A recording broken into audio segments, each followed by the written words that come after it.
getting pretty deep this morning. Y'all know how we do it. Well, we're getting pretty deep this morning. You would know these guys is in bad shape. Got me a new slick coffee cup. I'm on my game. Y'all think I'm high, but I'm not. I'm just fly as shit. Getting it in where I need to get it in. So I got a few clips for you today. We're gonna watch some breakdown. We're gonna watch a breakdown on dialectic materialism. You know, I found a cool little clip that I could actually show. So y'all gonna check that out. As I sit back and watch this fake revolutionary flow of the so-called consciousness unfold, I just shake my head because I'm just appalled at the ridiculousness and the ambiguousness of their perception of what they feel like the movement needs to head towards. I'm honestly happy that my fan base thinks on a different accord. And I'm literally like, yeah, it's time to just go and jump on the spaceship and shoot 99 light years up out of here and just get on into the business. As I don't think they're really aware of what they're trying to do. What's up, Lift On Life? Peace. It's what do with you. Glad that y'all with me. I hope y'all ready for some intellectual thinking. You know what I mean? I just sat back and folded through a few videos and was just amazed. Like, okay, so now they telling us they about to send your money. They gonna buy up the whole goddamn internet and create platforms that cost millions of dollars to maintain. That's what's up. That's what's up. If they could do that, that's what's up. That's gonna be amazing. Just last year, they was talking about the history of Kemet. Now they about to buy up the whole goddamn STEM. That's what's happening. That's what's happening. Well, I don't want to be all day with this, so we're gonna get right into the punch. I'm gonna lay down the punch line, right? Let me get my little videos in position. First, I got about a 5-minute clip on a breakdown of dialectic materialism. You might want to get your pen and pad out, type of shit I drop. We got to take some notes. Now, sorry. Oh, where's my bottle of water? Okay, I don't got no bottle of water. I'm gonna go get me some of this clip playing though. I promise you that. Okay, so we're gonna watch a breakdown. We're gonna get that part in. And I'm gonna show y'all how this works. So just hang in tight. Hang in tight with me real quick. Okay. I'll be having to set stuff so you know we don't get caught off guard. Slipping in the darkness. This moment. Having disposed of God, Marx concluded that dialectical materialism was the only philosophy for understanding the world. He believed in materialism. Materialism says that what is seen in nature is all that exists. And because nature is made up of matter, that is all there is to the real world. Man is simply matter in motion and nothing more. There is no soul, no heaven or hell or afterlife. There are no angels, nothing but the physical world. Lenin agreed with Marx. Matter is the objective reality given to us in sensation. He believed that matter is eternal, not created. He thought that not only our lives, but also our minds and even our consciousness evolved from this eternal matter. Marx and Lenin believed Darwin's theory of the survival of the fittest fit perfectly with the ideas of George Wilhelm Hegel, one of the most influential 19th century German philosophers. Hegel developed what is called the dialectic. The dialectic described the relationship between various things. For example, if there is an idea, a thesis, and an opposing idea, an antithesis, these would conflict and clash, and eventually combine, resulting in a new idea, a synthesis, which is the best elements of the two. Hegel suggested that ideas come in conflicts. There's a thesis, a positive, and an antithesis, or an antithesis, a negative. And as these ideas come in conflict, always this combat between ideas that are opposites, there emerges a synthesis out of the two. Then this new synthesis becomes a new thesis, a positive, which by necessity brings about the emergence of its opposite, an antithesis or antithesis. And this conflict creates a new synthesis. And one has this process of thesis, antithesis, synthesis, thesis, antithesis, synthesis, thesis, antithesis, synthesis, until in Hegel's idea, the battle of ideas created an ultimate notion of an ideal of the perfect, the good.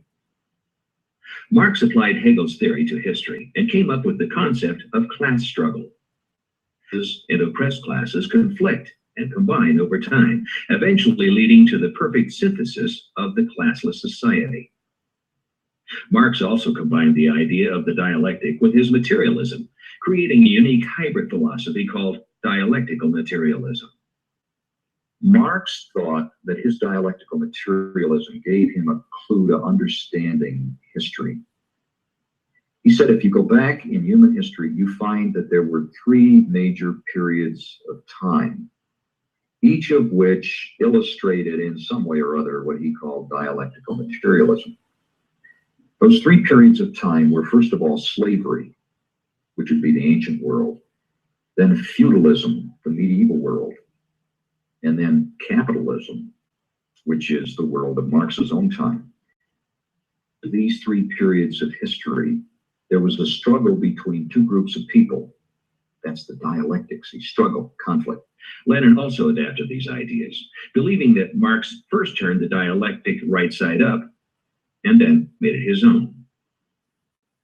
Dialectical materialism says that all of life is constantly evolving, but this evolution results from the clash of opposing forces. Engels: nature is the proof of dialectics. All nature, from the smallest thing to the biggest, from a grain of sand to the sun, from the protozoa to man, is in a constant state of coming into being and going out of being, in a constant flux, in a ceaseless state of movement and change. But how do these changes come about?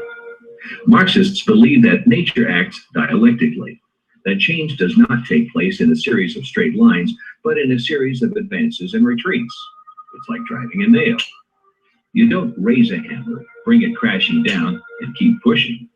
When the blow has spent itself, you raise the hammer and hit the nail again. The withdrawal of the hammer is just as important as its downward thrust. By applying this principle to change in society, Marxist-Leninists believe that retreat is just as important as advance. They move away from a goal in order to surge toward it later. The communist strategy is to build up extreme pressure and then withdraw, relieving the tension. And it is during this calm period, when others' defenses are down, that the communists are most likely to get what they want.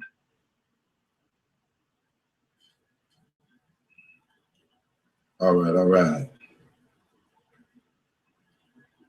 Okay, so we start off with this breakdown of un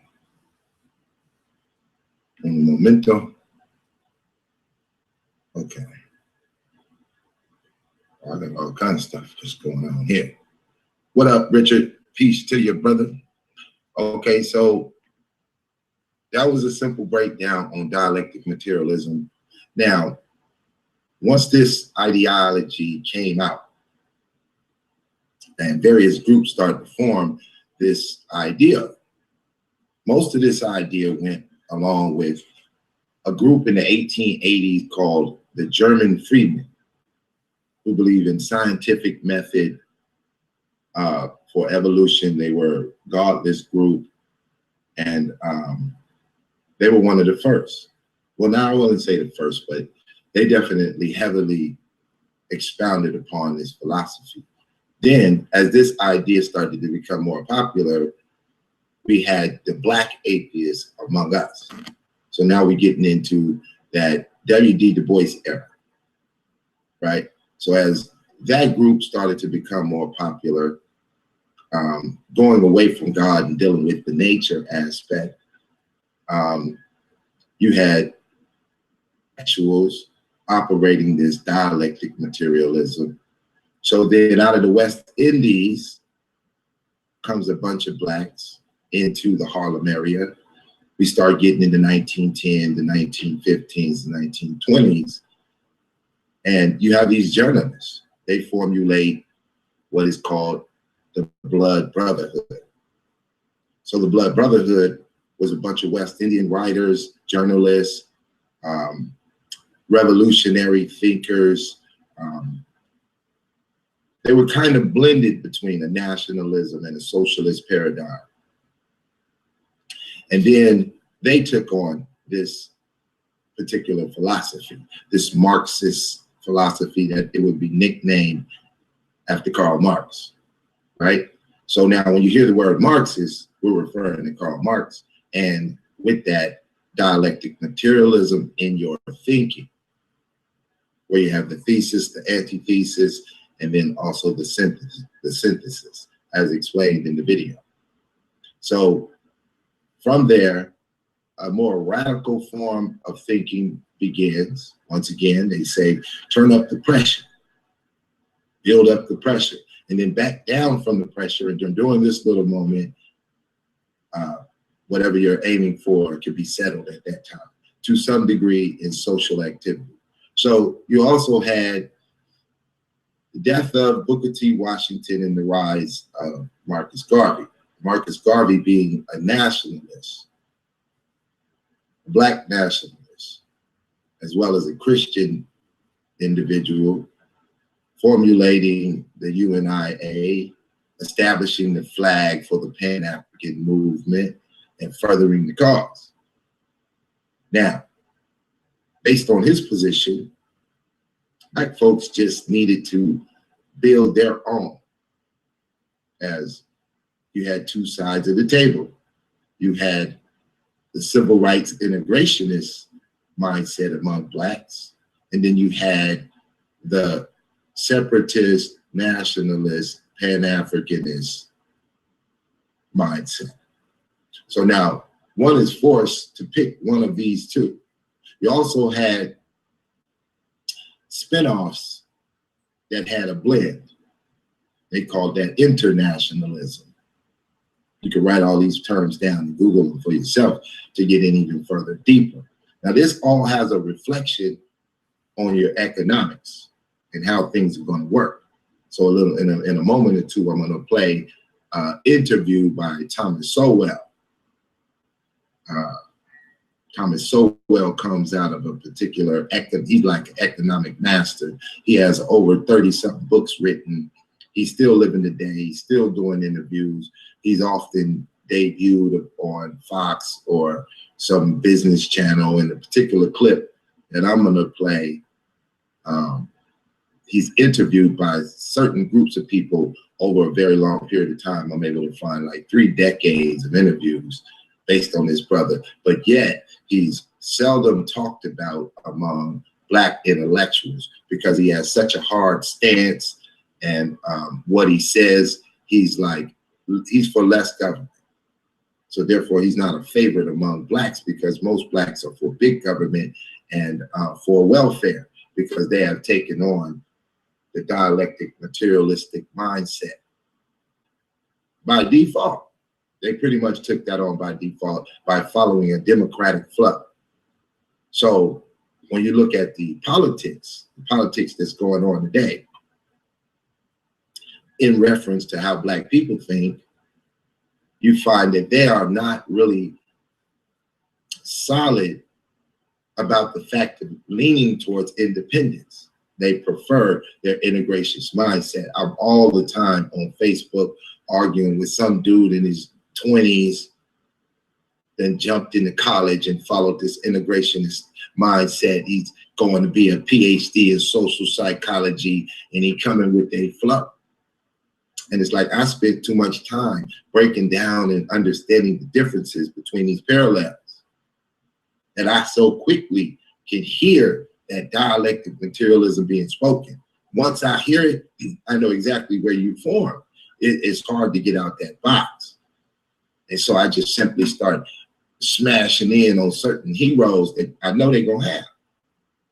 They be having pictures of W.D. Du Bois, Martin Luther King, and all of these men they think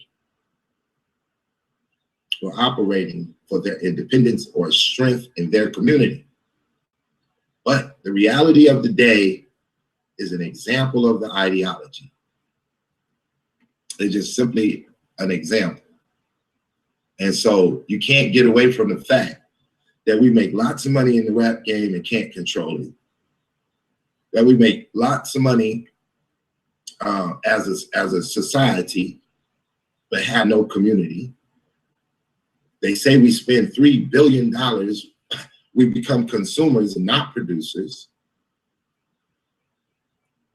We invented the peanut butter and we don't own Skippy or Jif. We created the potato chip and we don't own Lay's. We created the car and we don't own Ford. We got too many people that have accepted the fact that they have to be governed by another group. They just accept it. They get these $150,000 jobs with the government. The government pre-programs them with a citizenship mentality, and we're forced into the box. So as we teach our children, follow the rule, right? I studied too many books in different categories of information, from taxes. I showed this book. I keep a few books I have laying around. So, and all of this is relative. This book is called Bankruptcy and the Related Laws in a Nutshell, right? This is the reverse. Now I hear some of these conscious community cats talking about credit and all types of simple-minded conversations, and they're speaking like they're just a master in the subject, which they may know a little something. They got nothing against them presenting the information. It's worthy of being presented, but they're not doing a good job at presenting it. But nevertheless, it has to be put forward. So it is what it is. So let me kind of spill into this next clip. Now we're going to watch a little bit of it because I want you to understand how deep the rabbit hole goes as Thomas Sowell and William F. Buckley. This goes all the way back to like 1981, how they sit down and they have a conversation about economics. All of this is relative to the fight that we're falling into.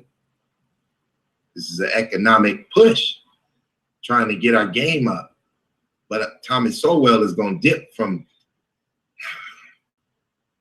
dialectic materialistic thought from decade to decade. He's going to deal with the 60s as he was a pioneering economics major at the time. And he's going to break some stuff down. So maybe y'all seen this clip. Maybe you haven't. Often when I present Thomas Sowell to people or I ask some people about him, they really don't know who he is. But yet he got 30-something books.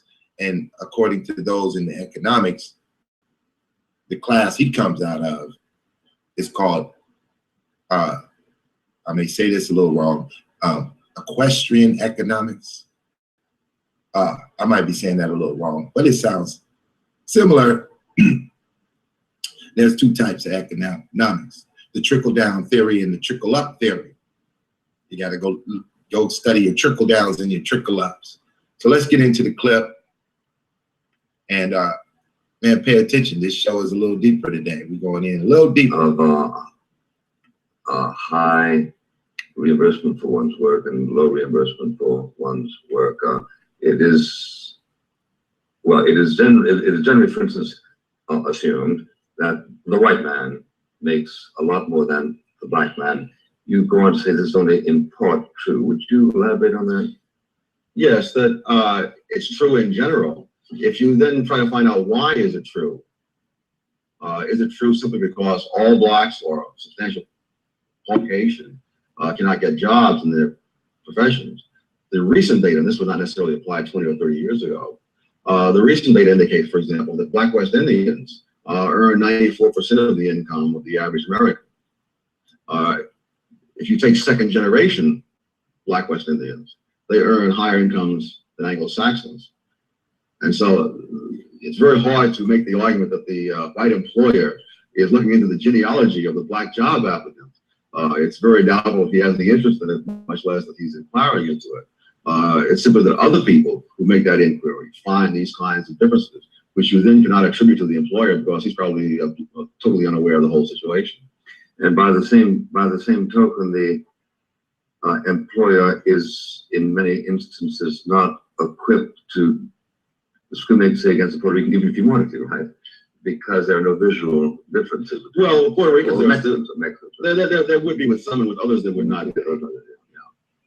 But again, it's quite easy to tell that Black West Indians are black, and yet that doesn't seem to have the income effect that you would expect on the basis of prevailing theories. Or that Chinese are colored or different from white. Yes, yes. And now there you go into some subsections.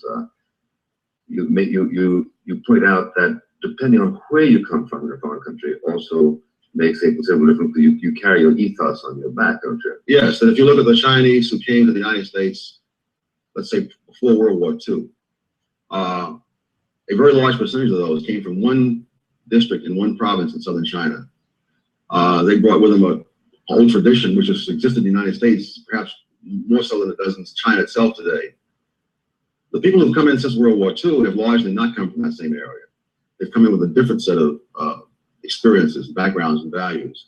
Many of them are the poverty-stricken Chinese that you see in the Chinatowns of New York and San Francisco, working the very long hours, getting the very low pay, living in the slums, packed into the rooms, several people to a room, and so on.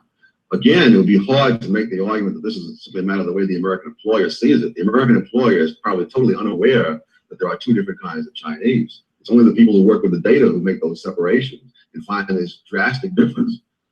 But the argument that this must derive from the employer simply won't stand up to the facts. And the implications of that statement alone have, of course, to do with the sensitivity of the market, right? Yes. The market mechanism, as I understand it, is most reluctant to discriminate because it isn't interested in the color of a person's skin or his background, but is very much interested in what he will perform. Well, the market puts a price on discrimination. Yeah, there are people who will pay that price and continue to discriminate. Yeah. But even in South Africa, if you look at the history of discrimination in South Africa, you find that there was less of it, let us say, around 1920, 1910, than there has been in recent decades. One of the reasons being that before the Nationalist Power Party first came to power in the 1920s, market forces had much more effect in South Africa than they do today. And it's been necessary in South Africa for the Nationalist Party to maintain its apartheid policies, to engage in a massive government intervention in the market, repeatedly tightening up loopholes and so forth, because the employers tend to look for the loopholes. If there are blacks available at a lower price, it's to the employer's advantage to find the loophole.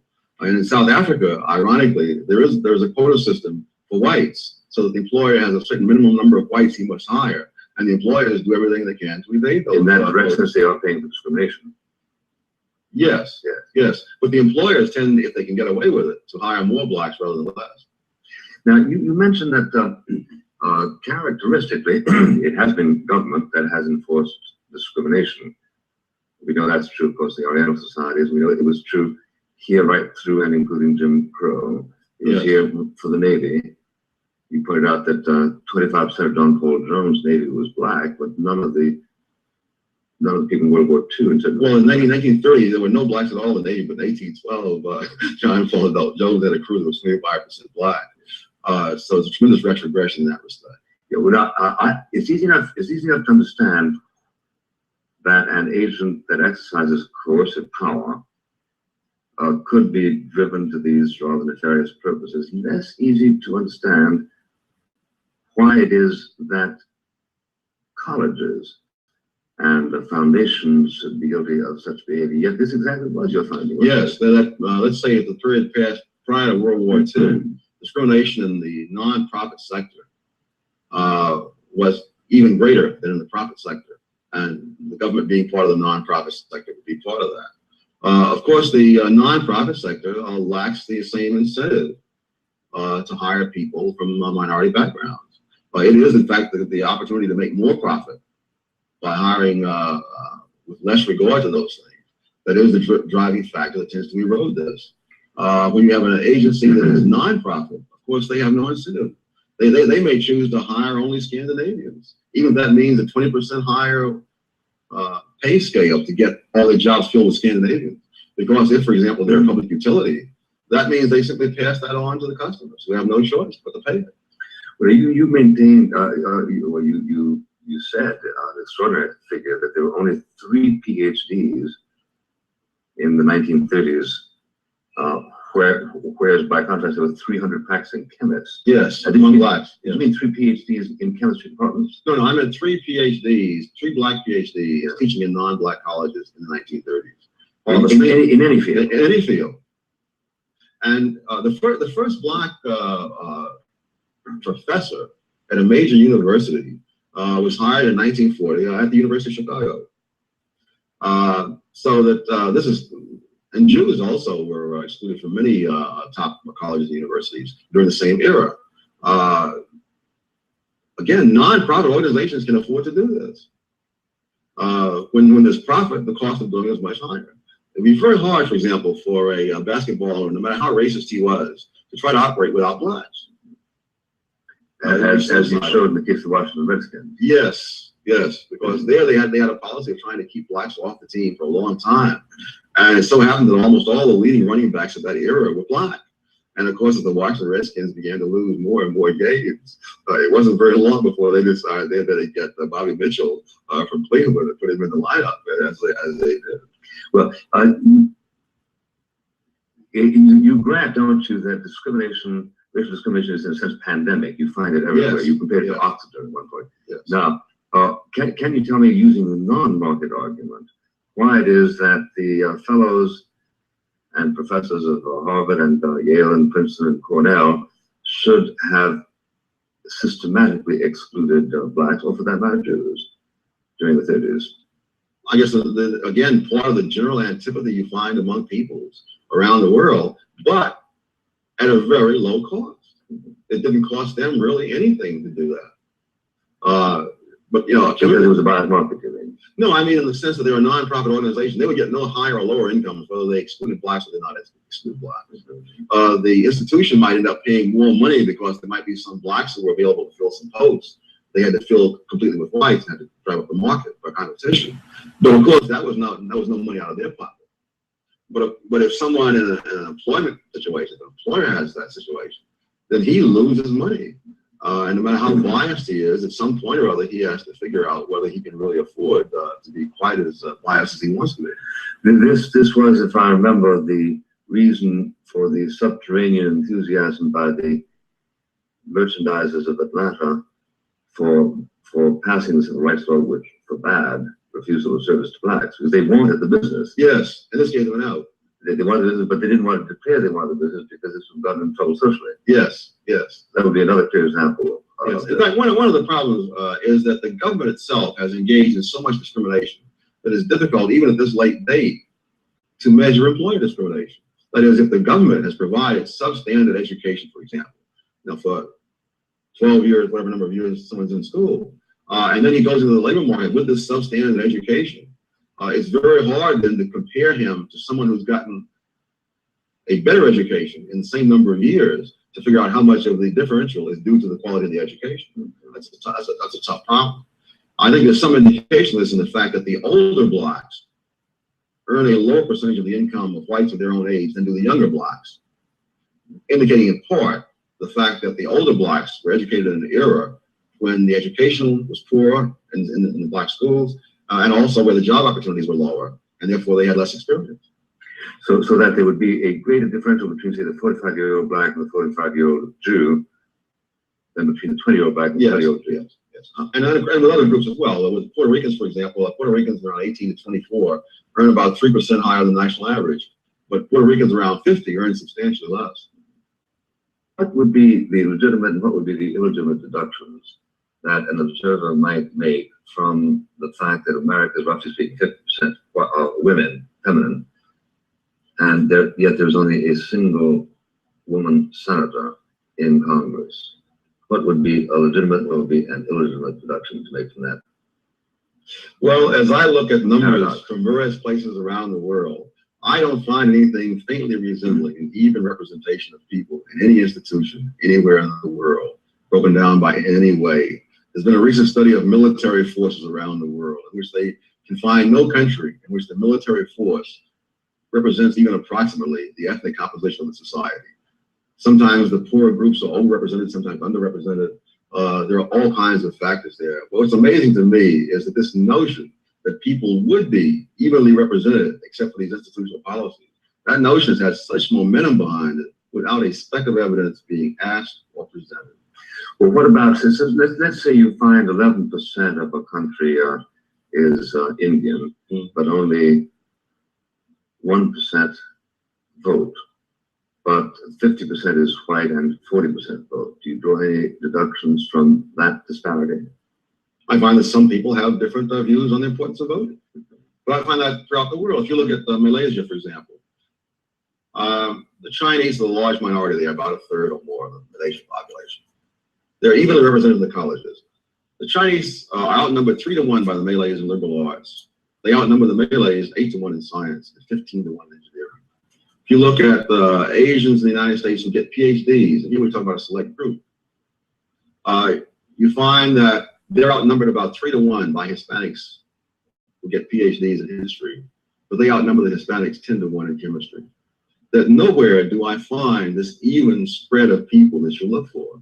And I think the reason is very simple, that human beings are not random events. We all have histories, and there are values that come out of those histories, and we have things that we want to do and things that we don't want to do. But are these genetic implications or purely cultural implications? I would think cultural. I know myself when I was struggling in late teens, looking for work, it never occurred to me to become a policeman. It never occurred to me to become a policeman. There are other people I'm sure who would have occurred to immediately. I never thought of that. Honestly, I did. I knew there were black policemen. I delivered groceries to one, so I knew that there were jobs there. It just was not something that I was led to it. Well, I think it's one thing for us all to accept individual inclinations, but to accept group inclinations is, or should be a little bit more difficult, shouldn't it? For you to say, I, Tom Sowell, was not interested in being a policeman is very different from saying, blacks on the whole are uninterested in. It's tougher to demonstrate in the case of the group. But what I'm saying is the contrary thesis, namely that all groups would be equally represented everywhere, allowed to follow their own bent without any institutional barriers. That is what I find amazing, because even if you look at activities, what television programs to watch and so on. There's a whole sub-industry of studying the demographic composition of television audiences. Simply because they found that the people who watch NFL Monday Night Football are not the same people who watch Meet the Press or Neil Lehrer. And the advertisers want to know who are those people, because they don't want to be selling lingerie to the people who are watching Monday Night Football. They don't want to waste their product dollar, their advertising dollar. And they find there are very substantial differences, even in things that are totally within the control of the individual. Now, are those differences value-free on the whole or not value-free? I'm not sure what you mean by value-free. Well, nobody can blame a man for being uninterested in wearing lingerie. Mm-hmm. But you could blame a man, let us say, who would not permit or would not invite a woman to share the experience of a football game on the grounds that it's not appropriate. I suppose so. I never really thought of it. Mm-hmm. I'm not sure why there's a value problem involved at all if I'm talking about what people choose to do themselves, as distinguished from what they try to prevent other people from doing. See, I'm leading back now to the question of why is there a single woman in the Senate, although half of Americans are women. And I guess I'm asking you whether this is a transcription of implicit anti-feminine values in this society. Well, in a country where I think just over half the people are women, that if they wanted to fill the Senate with women, they could very well do it. Well, it may very well be that they take on the prejudices of men. All sorts of things are possible. It's also possible that there are other reasons why women don't choose to get into positions like politics, because they have a set of demands which are very tough for most women to meet, and at the same time do the other things that most women do, such as raise children and so on. That's what I was inviting expected on. Yes, I know that from my own case, I've been invited to be involved in politics and electorally and otherwise. And given the values that I have, there's just simply no way that those two things can go together. What I would have to give up in terms of my personal life would just not be worth it to me. I suspect that that's probably true for a lot of women. When I did a study of academic women, I found that women who do follow academic careers, get their PhDs and so on, have much lower rates of marriage than either non-academic women or academic men, and much higher rates of divorce among the few who do get married. Apparently there must be a great deal of stress in that. And just from people that I know, I can see where there is a great deal of stress in trying to have two people following their career when one is expected around the home to provide all the housewifely services in addition to writing those articles and books. It gets to be a little much. So you would dismiss as thoughtless any complaint against a society that had only one woman in the Senate, or only 11% blacks, and only 6% Jews, or whatever. Or I wouldn't dismiss it. I would simply say, if there is evidence that you have, let us see that evidence. What I think is really tragic is that assertions have been made, not only without evidence being offered, but without anyone even asking for evidence. It's as if these self-evident truths have been brought down from the mountainside. So the thing to do is to look for non-invidious explanations. Just look for what seems to be the most reasonable explanation in the circumstance. And I'm saying that the people who've made the case the other way, acted as if they made the case, typically have not felt the necessity even to bring evidence. They say there's one woman in the Senate, therefore. Or they say that women make X percent of the income of men without bothering to find out what percentage of those women are working part-time, what percentage of them are re-entering the labor force after 20 years of having children, etc. Rather than saying, let us compare now women who chose to stay in the labor force continuously since high school, on into their 30s, let's say, compared to men who did, and see how do they compare.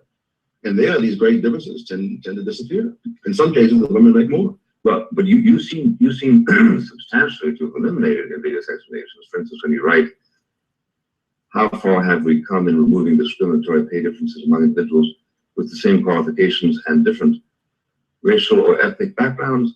Among the younger generation, we have just about all the way. This is you. Yes. Now, this would suggest that you have satisfied yourself that there are no invidious standards that inhibit minority ethnics from. No, you'll never reach the point where there are no invidious standards, because they're critically fair. Oh, I'm saying that if you're trying to explain pay differences, that's not an explanation that will stand up to a closer look at the data. And that's true not only in the United States, it's also true in other parts of the world. That if you look at, again, go back to Chinese and Malaysia. In Malaysia, the Malays are the dominant force, not only numerically, but politically. They control the government. So in fact, they have anti-Chinese laws. Oh, they do. Yeah. So there's no question about the Chinese discriminating against the Malaysia. But all you have to do is read the books, the statute books, and they tell you there's no two ways about it. The fact of the matter is the Chinese make double the income of the average Malay. So the question is not whether people are discriminated against. The question is, how effective is that discrimination, and to what extent does it explain income differences? Because many of the groups that are above the average income in the United States and in other countries are groups that have demonstrably been discriminated against in various ways. The Jews, be classic, the Japanese also. And the Japanese make almost 1/3 higher income than the average American.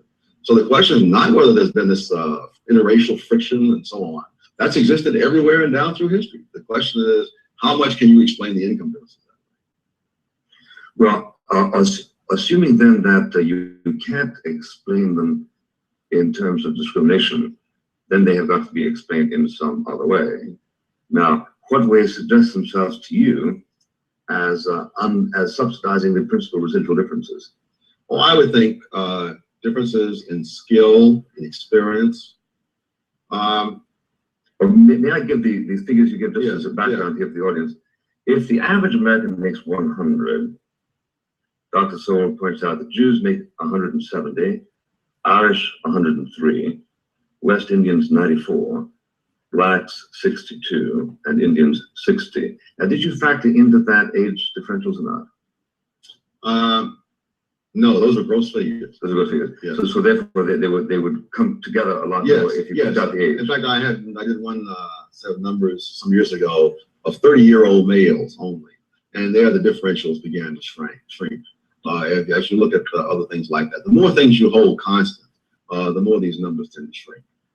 Unfortunately, after all this time, no one has bothered that I know of to try to eliminate differences of age, differences of education, and particularly qualitative differences in education, and try to say how much is left after you've done all of that. It begins to fall away pretty rapidly, though, with some of those things. Okay, but nevertheless, certain significant differences remain. Major differences, and I don't want to be optimistic, because if you're poor for reason X rather than for reason Y, that is no enormous consolation. I mean, that will not impress the landlord or the people at the supermarket. The fact is, they want to know how much money do you have, and you want to know how much money you're going to get too. So these are major differences, and things need to be done about them. Unfortunately, politics involves telling people what they want to hear. And what people want to hear is that a certain kind of villainy can explain almost all of it. Now, there's no such thing as a lack of villainy among human beings. Anytime you take any large group of people, you have an almost inexhaustible source of sins. And if you want to look into all those sins, you can go on forever looking into them. The question is whether those sins explain the numbers you're talking about. All right, let's grant that they don't, and go on to say what is it that does account for them? Because we've eliminated genetic inclinations, we've eliminated invidious social factors, so we're left with what? Region makes a big difference. Yeah, okay. People who come from the South tend to have lower incomes, whether they're black or white. Okay, let's say then we're talking about people in the same region. There would still be a difference. History would be one big one. History, but what do you mean by history? All right. The history of the race, or the history of the personal history of when they got here, or what?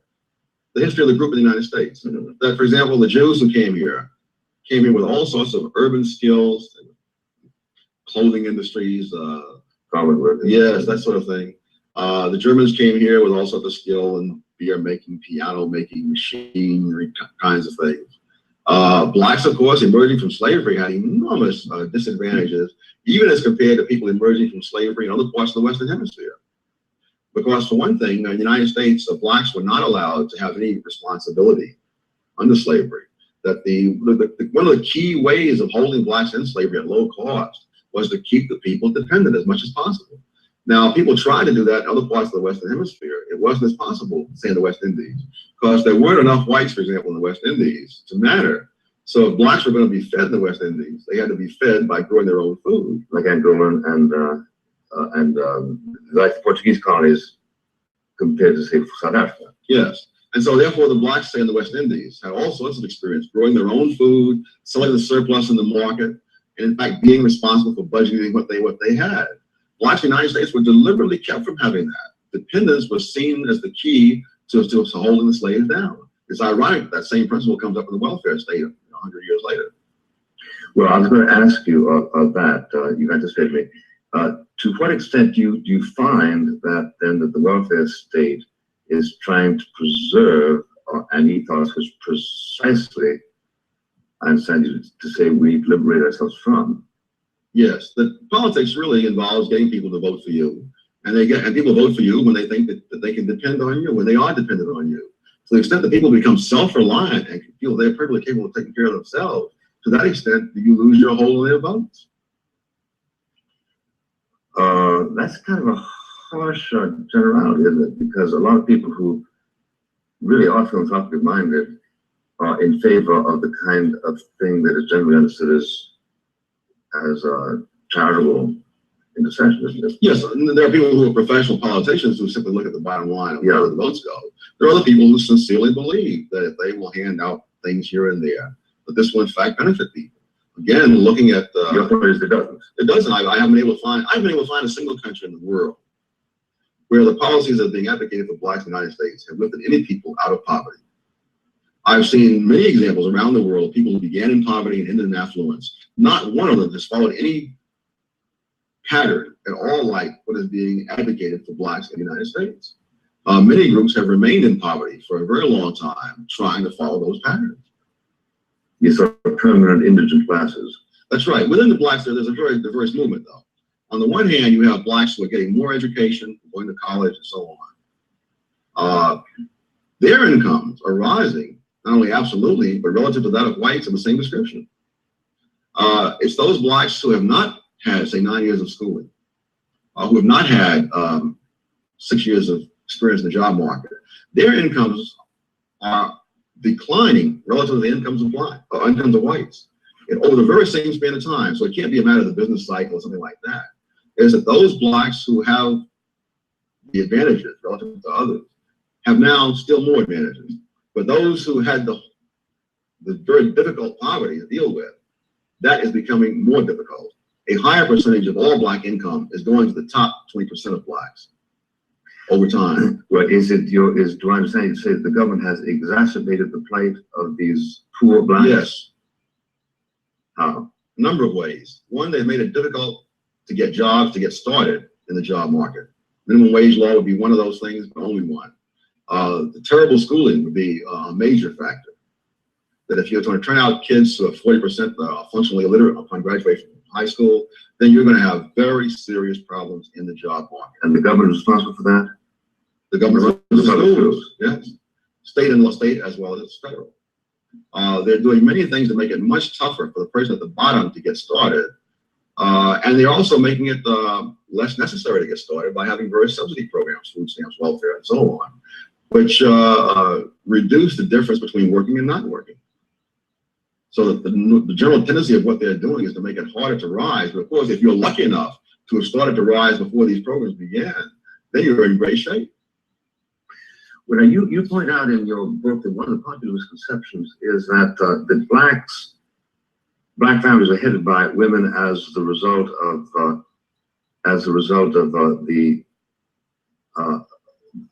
sundering families during the slave owning era.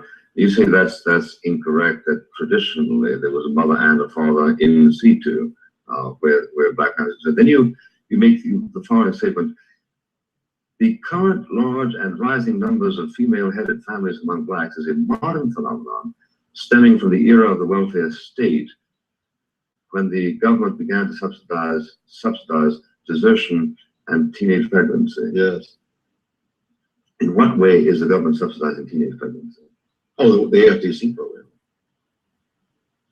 You're concluding that there would be less of that pregnancy if there were less of that program? I'm saying that historically there was a lot less of it before there were such programs in general. I'm citing there, for example, a study by Herbert Gutman, which took more than a decade, I believe. Again, what's striking to me is how long people repeated the statement that the female-headed black family was a legacy of slavery without ever bringing forth a single piece of evidence. Gutman spent more than 10 years looking into this. Okay, I'm gonna stop it right there and let's deal with some of this. I know this is kind of a heavy topic, and the brother go in so hard and he hitting so many points that you can tend to kind of be like, well, what the hell? So basically, what I got out of that was that the socialist paradigm of creating the welfare subsidy system is the exact same format that was put upon blacks during the slave era, where you're dependent upon your slave master for your food, shelter, and your clothing. Get free from slavery, and you see that there are groups that took on a dialectic materialistic mindset, and that mindset is associated to socialism. And then we have movements that have created the idea of a socialist society where we depend upon a government that is an unfair government. It creates the poverty condition. Now, the reverse of that is remove the social subsidies. Well, after you have a people depend upon it, and then you get a Republican in office who says, We're cutting welfare, and we're cutting this, and we're getting rid of these school subsidies rage from the dependent class. Because like a crackhead to crack, once it's time to get off the crack, they whining and crying about taking this treatment, getting this medicine to get back to your independence. So as you have one side of the fence fighting for an integrated society for Black people, we start to lose economics. The education system was invaded in 1955 by the Brown versus Board of Education, and our schools were integrated. We had already been pushed into a liberal art paradigm by the 1920s and the 1930 elite. I hit y'all with the Harold Cruz, the crisis of the Negro intellectuals, the bourgeoisie intellectuals. That's that 20% class that he spoke about that is continuing to rise, while that 80% group is falling into the welfare and dependency state. Now, you can't transform the 80% that are not going to college unless you give them a skill set. As he said, the Germans, the Jews, the Asians, they all came here with skill sets. What were those skill sets? He said the Germans were piano makers. That's a STEM-based skill set. The Asians was building railroad tracks. That's another skill-based set. He said he looked across the world to look and see how did various countries get out of poverty for the groups that did, and none of them used the paradigm pushed upon Blacks. And then repeating this women-led household was a result of slavery. He said nobody brought that fact to the table. It was just a statement repeated so many times that it became believable. Now, same kind of concept happened in this so-called conscious community of liberal art thinkers and Black atheist-minded people who came to you and said, throw away your Bible. Get rid of your moral foundation. Then they're upset. They're upset at those who come in and say, look, all of our leaders who built us some institutions that would develop us economical independence had a certain type of mindset. They were nationalistic. They were focusing on STEM-based types of education, do-for-self policies, prepared to accept separate but equal standards, even though that was unfair. I pushed forth the Booker T model into a community. Now all of a sudden, crying ass Reggie wants to bring up his Black city sovereignty plan, and all of a sudden he wants to institute Booker T quotes. If you heard anything about what he got going on. I'm only making a comparison to this lost group because they are effective at their propaganda among the YouTube world. But outside of the YouTube world, when I speak to those that's running businesses, they never heard of signing a TV. They don't know who these particular people are coming off that particular network of YouTube channels. And then every time I go listen to these guys' information, all I see is just sneak stealing what Pit Boss been pushing, but you don't want to give me any credit for instituting this idea and forcing it down your throat and forcing you to change your paradigms. Because your paradigms is leaving us into economic enslavement. Now all of a sudden they're going back and forth arguing about the same ridiculousness all over again. They're re-representing the same information that they presented 3 years ago all over again, repackaged and spit back to you. I think my next show, a little later on today, I won't even wait all day. I might come on in an hour or two. I'm gonna do some coding. Coding is one of the fastest ways to go from not knowing nothing to balling out of control without a 4-year education. If you're able to move on and get to the 4-year education level, you should avoid the liberal art classes and focus on that computer science. You might want to focus on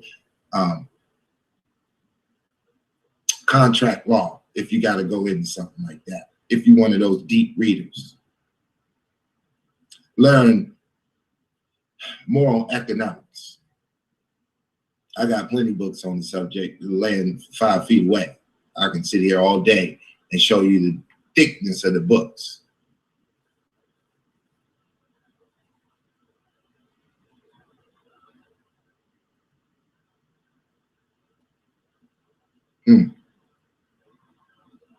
I'm just reading a couple of these comments.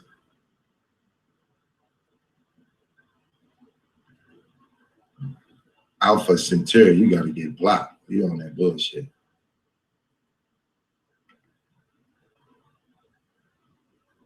Anybody else want to come in here with that dumb shit, get blocked? The channel's open. All right. Back to the program, back to the lesson at hand. So you can't really, in this particular situation that we have created on YouTube, no real communication can happen. We so disgusted and busted by the antics of this so-called conscious community narrative all over the internet. They have integrated 125th Street and it is poured all over the goddamn internet with these foolish fake accounts. They can't avoid coming in to disrupt a different direction. The direction I'm going is poison to them. They can't take it.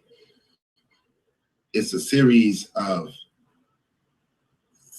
understandings that they have been deliberately blocking, and I sometimes say, do they really hate the idea of educating Blacks to be independent while they preach independence?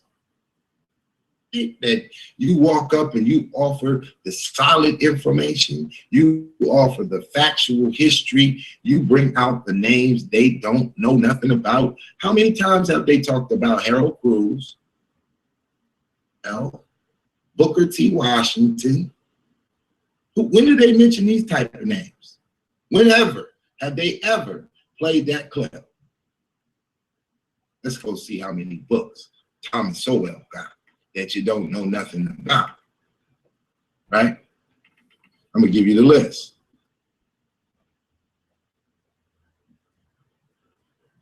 Let me see what pop up when I pull up the books. All right, this is pretty cool. This is a good breakdown, right? Y'all take a look at this. Quickly. So, watch how far back. It gives you the years down here at the bottom, right? You got basic economics, Blacks and rednecks and white liberals, a conflict of vision, 1987, intellect and society, 2010, economic facts and fallacies, 2008, the vision of the anointed, 5, applied economics. Who knows about applied knowledge? Well, Thomas Sowell gave you applied economics, right? That was 1965. Thomas Sowell, Knowledge and Decisions, 1980. The Quest for Cosmic Justice, The Quest, 1999. Intellectuals and Race, 2013. Race and Culture, A Worldview, 1994. The Housing Boom and Bust, 2009. Boy, that was just only, that was only 2 years after the actual event. He done dropped the book. Ethnic America, 1960. Conquest and Culture, 98, Thomas Sowell, Inside American Education. Boy, I'm sure that's a hit rock book right there. See, as we look at the breakdown, I keep going. Let me just keep flowing. Y'all can kind of see it. Civil rights rhetoric or reality. Woo. 1984. It's sickening to know what they have done. Dismantling America. 2010. Oh man, let's go back to some of these old ones. Says Law, an historical analysis, 1972. Preferential policies, an international perspective, 1990. Race and Economics, that was a hit rock book, 1975. Gosh, ever wonder, how can you write this much and not be known? How can you write this much and black folks don't even know who you are? The fake conscious community ain't gonna bring it out. Bring it out. They ain't gonna bring it out. The Democrats are not gonna bring it out. This man comes out of a staunch ideology that just destroys what they're talking about. If y'all want to pick up some of them books for real cheap, right? You want to pay $3.50, $4 for one of them books? Email me 99lightyears.com. I'm gonna send you a link where you can get them books for about $4 a piece. Most of them. 99lightyears@gmail.com. Holla at your boy. We're gonna get you in the game. Now, I need y'all to do something that y'all don't seem to participate, at least those who rock it with me. Or some of y'all who just kind of despise my attitude, you don't really think I'm cool and shit because I come on this thing and drop that lightning, that 99 light bolts. I need you to either downlike this video with me, or I need you to uplike this video because you get down with what I'm saying, especially those who don't donate to the damn platform. Then if you come in later and you're not watching this live, comment on the video. Say something negative or say something positive. Either way, give me some feedback. You help videos. I need to catch their ass. They get 30,000 views on some nonsense ass shit. Red pill, blue pill, whack pills. I gotta hit them because y'all supporting them and they shit going ridiculous. And they just repackaging what they said for the last 2 years. They just repackaging it again for a flawed system, and they are not going to produce. I'm about to drop the digitalpitboss.com. I'm working on this shit all day and night. I sleep not. I sleep when I gotta sleep. I sleep when I'm tired, but god damn it, I ain't never tired. Nobody is really supporting the flow. I'll do it my goddamn self. I'll sell every goddamn thing in my goddamn garage. Fuck. You sons of something. Just hit the goddamn like button. Or downlike the shit. Just give me some goddamn feedback. You don't have a YouTube account, you just floating on YouTube. I mean, you're not ready to change your economic situation. You're gonna need a Twitter, a YouTube, a Facebook, a couple of other sites. You're gonna need to start building a damn website. I don't care if you get a free one or you hit me up and you want my tech team to get at you. You're gonna need to stop going to your low-paying job 40 hours a week and bullshitting yourself. You're gonna have to build a skill on the side. It's mandatory. When I drop my website, you're gonna see the direction I'm going. It's some whole other, to what they present, I'm on a whole nother mission. I gotta go get at a whole nother group of people. You can't build nothing in this so-called conscious community, not a goddamn thing. Nothing but headache is all you can build with these nuts. They don't have the clue. I'm not about to sit here and argue with y'all about the Bible. You don't want to believe it, fall back. Sit back, relax. I'm going to change the paradigm among those following me. I talk to them on a daily basis, man. These people be calling me, emailing me, reaching out. Y'all don't want to get with the Bitcoin? You want to sit your money in the bank? Keep going. Keep going the direction you're going, and soon enough, Pitbull's gonna only upload videos, no longer going live. One day, not yet. We're gonna build this up a little bit. But before I do, before I go into the next phase,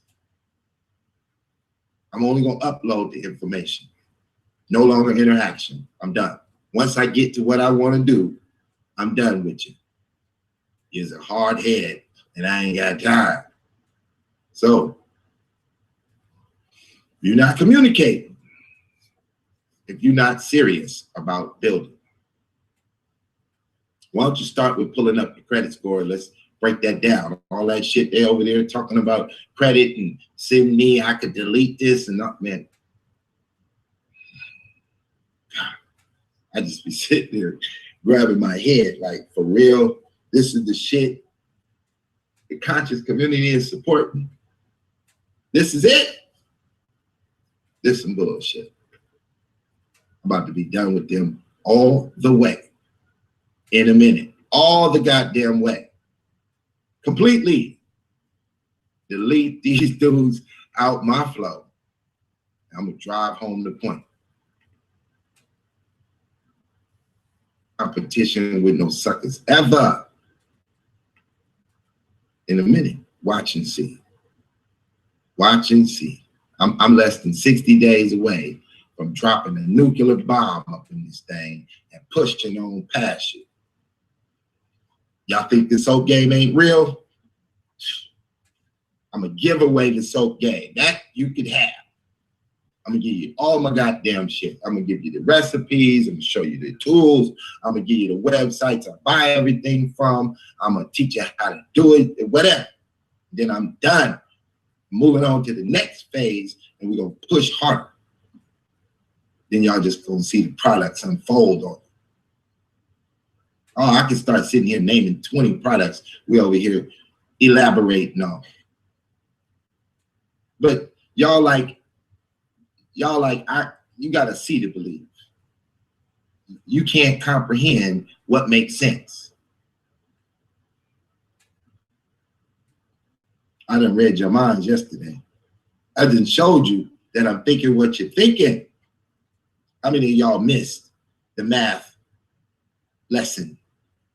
How many of y'all couldn't understand how I calculated the numbers on you? Raise your hands. Don't all raise at the same time. Slow down. Okay.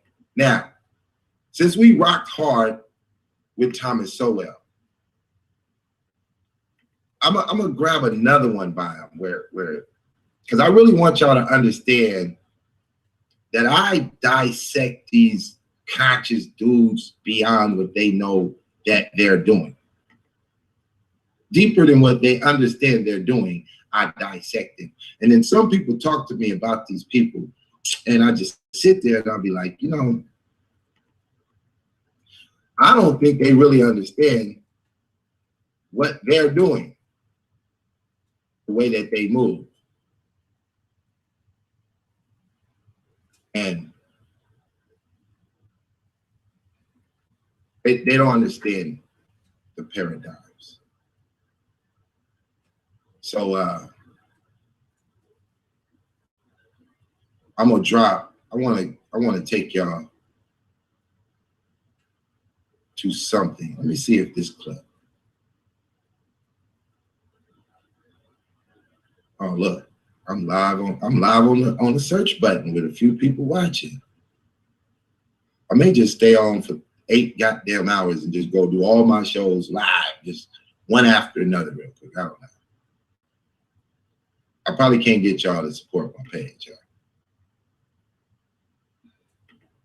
Y'all ain't gonna do that. Okay, hold on. This is cool right here. I'm about to play this clip. I'm gonna see how long y'all hang in there with me. Has anybody shared the link somewhere? Anybody? I know I ain't got too many supporters. That's good. That means that the few who do really understand, and I really can build something with you. I really can build something with you. I gotta get rid of the shaft. Keep the wheat. It's more shaft than the wheat itself. It just, but we're gonna let this shit fly in the air. Let this shit dip. I'm gonna block out all the haters. So if you hating, just sit quiet. Just sit back. Act like you don't watch my channel and go over there and put a spin on the information and deliver your shit.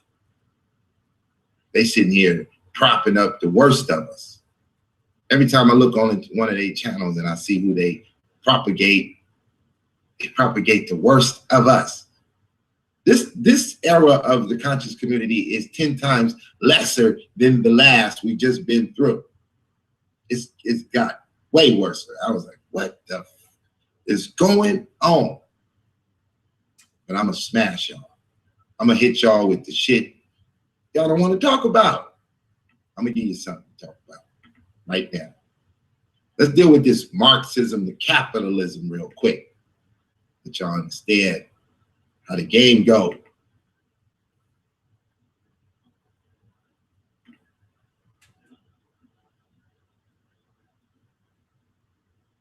One second. Thomas Sowell has taught economics, intellectual history, and social policy at such institutions as Cornell, UCLA, and Amherst.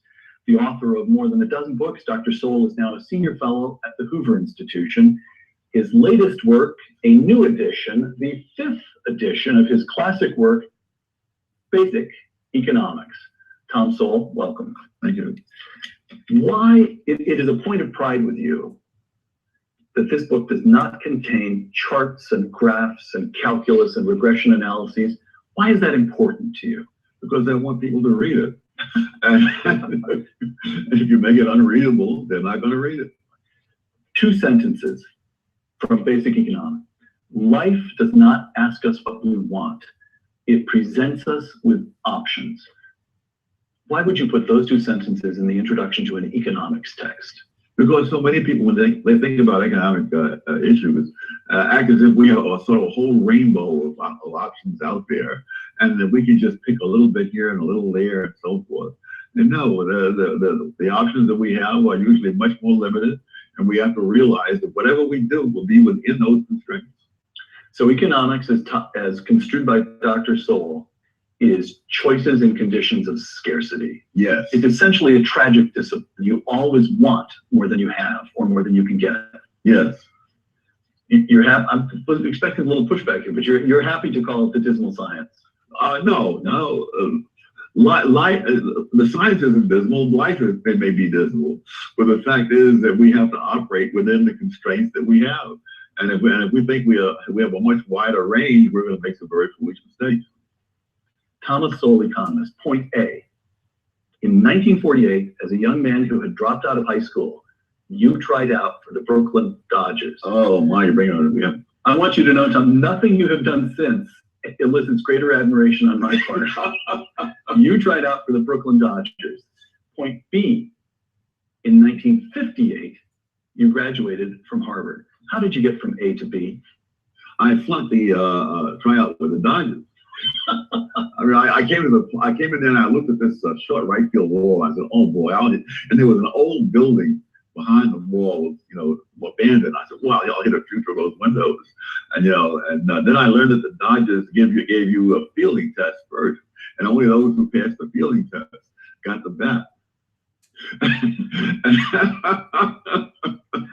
All right. I salve my feelings by reminding myself that they lost Johnny Mize doing that. All right. But 1948, you're a kid who's been grown up substantially in Harlem. Mm-hmm. You went to a good high school, but you were forced to drop out. And 10 years later, you graduate from Harvard University. What is the chain of events that leads somewhere along the way, somebody discovered that young Thomas Sowell was a very bright kid? How did this happen? Actually, nobody discovered that. I just persisted. At some point, I decided I would apply to Harvard. Had I known then what I know now, I would have realized the odds were hopelessly against it. But fortunately, since I didn't know, I went ahead. That's it.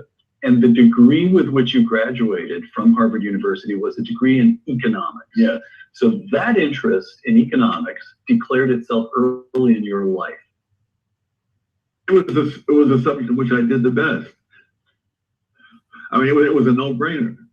Economics, of all things, came easily to you, naturally to you? Yes, it made sense, which not everything taught at Harvard made sense at the time, or now. Okay. Now, you've also written that throughout your 20s, you were a Marxist. Yes. What did that to you? Was that Fair Harvard's work? No, heavens, no. That was when I was 20 years old. That was when I first came across some stuff by Marx. And what he said seemed to explain the world around me. And one of the reasons is that, like many kids then and now, they don't really get any alternative explanation. And so it's like you have to have a candidate to be the candidate. So what was, you grow up in Harlem, you went to Howard before going to Harvard. Yeah. So you're largely in a black world, an African-American world. When you say Marx explained the world around you, do you mean to say that he explained the world of segregation?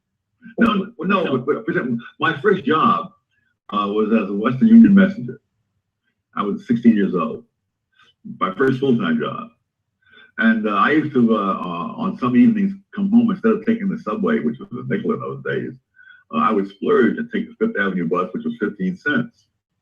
I was feeling, You got a good tip. Yeah. And so it was, we'd start out from 23rd Street and go all the way up Fifth Avenue, past all the glittering places. And we would turn left at 57th Street and go out past more glittering places, including Carnegie Hall. Right. And we turn up around Columbus Circle, up Broadway, and then out to Riverside Drive, all the fancy stuff there.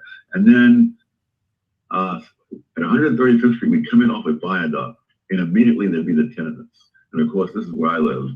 And I went, what is this? And Marx seems to explain that. Got it. So what converted you? You graduate from Harvard, a Marxist. You remain a Marxist throughout your 20s, and you've written that you had a summer job in Washington in 1969. 1960, I beg your pardon, in 1960, that helped to, or that just changed your views on economics. Explain that. I was still a Marxist. I was taking Milton Friedman's course. But one summer in the government was enough to let me say, this government is really not the answer. I mean, that is. Milton Friedman didn't cure you, but the federal government did. The federal government did. I never say the federal government doesn't do anything. So what was it about the job? Well, my job was to study minimum wage setting in Puerto Rico. And of course, I discovered that as they kept raising the minimum. Department of Labor, or yeah, you're collecting statistics for something. Yeah, and for report. And I noticed that as they kept raising the minimum wage, the employment kept going down. And of course, economics was saying that was why, but there were two theories. The unions and said that the reason it was going down was that there were hurricanes came through, a series of hurricanes during the time they collected the data, and that destroyed the sugar cane in the field, so there was less required to be processed. And so the question is, which of those is right? And I thought, I'd been trained in Chicago that if there are two different theories, there must be some factual thing that would be different, at least in principle. So I spent the whole summer trying to figure out how would I test this? And finally I came in one day and announced to the little group here in the office that I have it. That what we need are statistics on the amount of sugar cane standing in the field before the hurricane came through.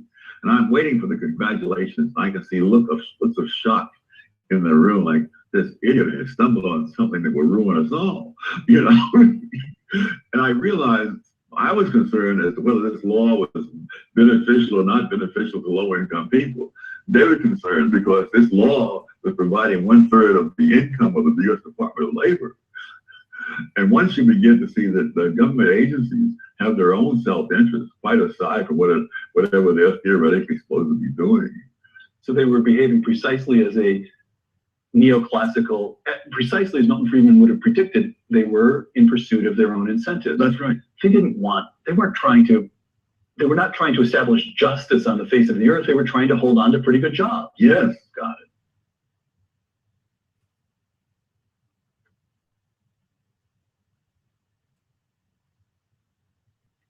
Is any of these dots connecting? These dots that you've been bamboozled. You've been led into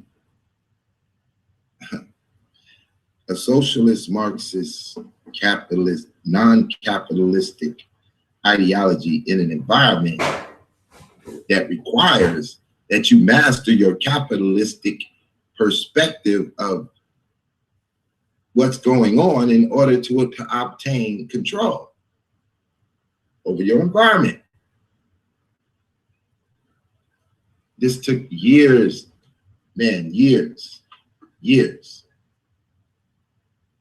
of placing you at the bottom where you already were struggling, but making sure you stay there by handing you out subsidies.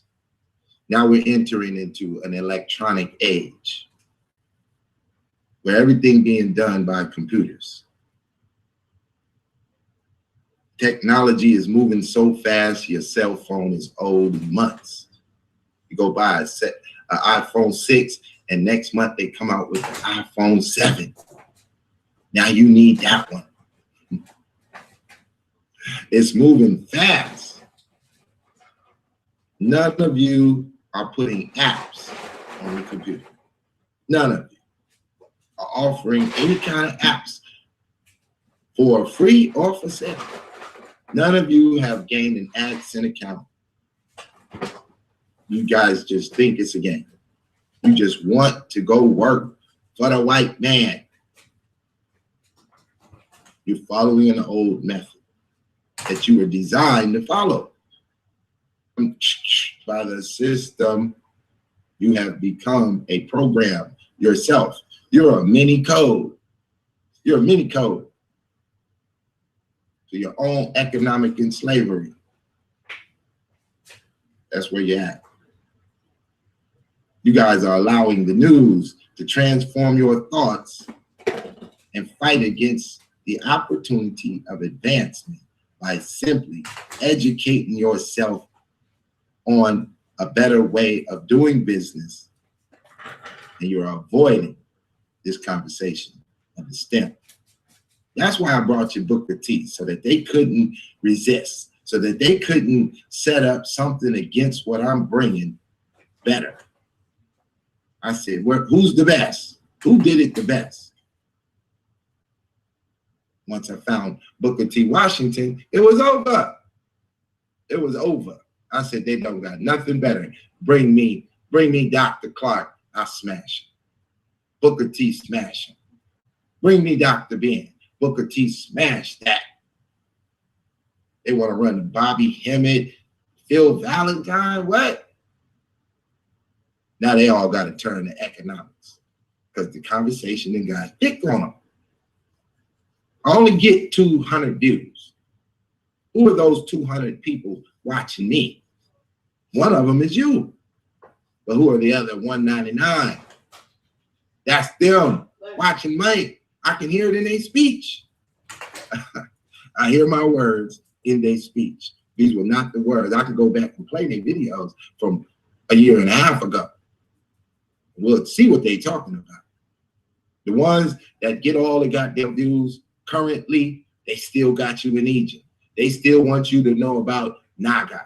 They still want you to know about Kemet and all the fine history, and talk about how the white man is controlling Kemet and digging up all the pharaohs and stealing all the jewels.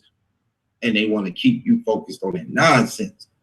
But when you go out the door and you riding down the street, you get stopped by the police.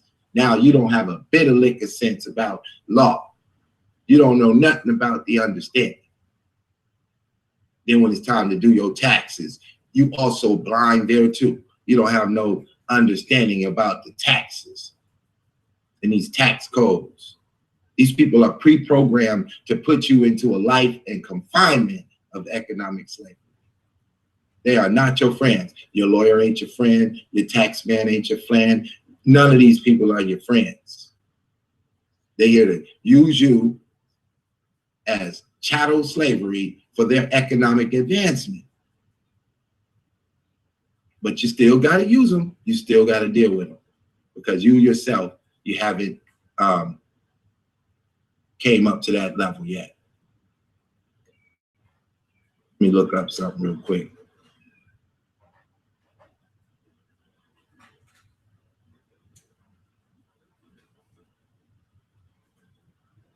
Right.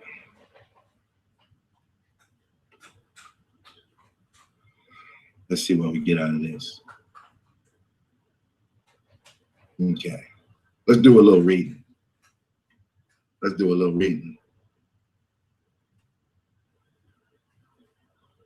Hold on, let me share my screen. Y'all gotta witness the game official. So sick, and it came with ya. All right. Back to the basics. Black folks down. We need a business league. They destroyed this too. Turned it into their program. They took this program and turned it into a program. Let's start this from the top.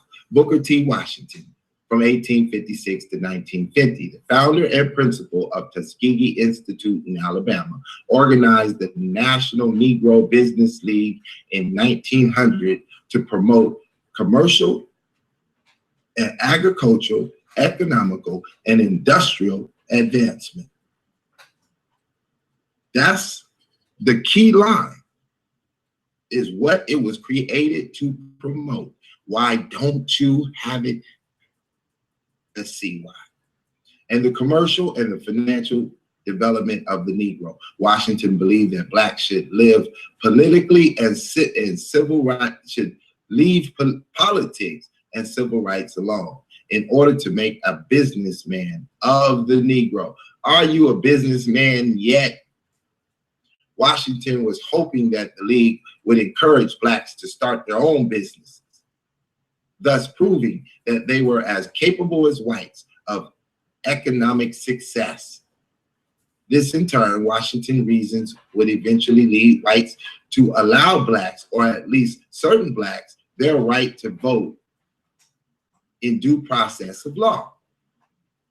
The League's membership included a number of successful black businessmen and women and professionals, a large number of black middle-class strivers who hoped to start their own business. Margaret Clifford, Washington's granddaughter, noted that her grandfather also encouraged women to develop business skills. He started the National Business League while he was in Tuskegee so people could learn how to start a business, make a business develop, and go and prosper and make a profit. When I went to high school, even though he had been dead for some years, his education practices were still in practice. They explored all the trades. The girls explored cooking, sewing, and handcraft. The first 2 years, and the last 2 years they specialized. The league operated through states and local chapters, many of which are located in the South. League meetings were held to allow small businessmen to make contact with each other and share stories of their struggle and success. The League had financial support from white businessmen. Washington used his social and financial access to powerful leaders of the white business elite. Department store magnate John Winamaker, steel mogul Andrew Carnegie, and Julius Rosewall, head of the Sears Roebuck Mail Order Company, to support his effort. The Black Business League, they destroyed it. They destroyed it because the goal of it was too crucial.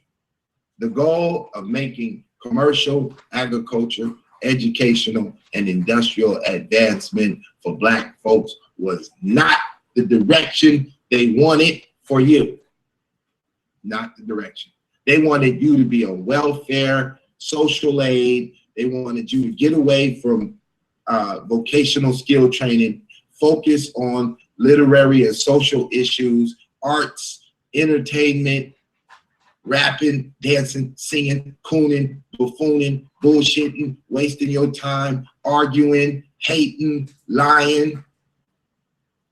Focus on that shit. You know that shit that the conscious community teach. Confusion. Focus on talking about each other's God all day. Smash and bang on that. Stop trying to figure out how to control your economics. We got you on that. Leave that up to us. We'll employ you. Do you want to make $11 an hour for the rest of your life? We'll hire you. This is the program. As I connect these dots, look, y'all still won't hit the like button. You still won't hit the down button.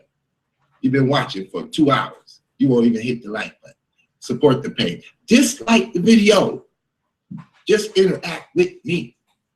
What you waiting on? Hate for y'all to tell y'all, look, here, let me do a commercial. One of my own damn commercials. Since y'all watching, but you ain't paying attention, right? Let me get it to you like this. Let me hit you like this. See if y'all need this, okay? What I do is I brand companies. This is my flyer, right? Let me take it down. Let me do it this way so y'all can see just that. Right? I'm pretty expensive, some might say. So, do you need a flyer to promote a concept you got going on? I charge $50. I give you the flyer today. Get in my PayPal. Let's do some business. Do you need a logo? I charge $250. Now, what do you get for the $250? We build your concept, your logo in various ways. I give it to you so you can post it on your Facebooks and your online stuff, JPEG mode. I also give it to you in the ESP format so you can print it on your t-shirts. I also got printers who are CRTs that I can put you in contact with out of California, and they have built companies for 10 years straight where that particular company they work with made hundreds of thousands of dollars at the t-shirt business, and they got all kinds of artists. It's a lot that come with hiring me.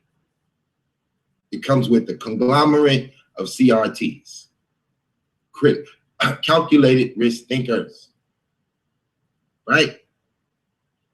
So what are these brands I'll be building? Why are we building brands, right? Why are we building these brands? Well, we're building these brands. This is Pit Boss with 10,000 logos. We build these brands to change the paradigm. I'm trying to take somebody who used to working 40 hours a day and don't even know what an LLC stand for, right? A domestic, limited liability company allows you to offset your income and go from being a consumer to a producer of some sort of product or service. It creates a person. You are the master of that person. It establishes your own kingdom. The king or the queen, right? How many people have begun that? How many of you have become a calculated risk taker as of yet? I'll give you this logo for free, just so you can promote the idea. You can put it anywhere you want. What is the concept of the butterfly? The butterfly is about transformation. I am transforming you from an economic slave to a free capitalist, killing your socialist paradigm you have been mistakenly drawn into based on the ideals of what society has for the Black community.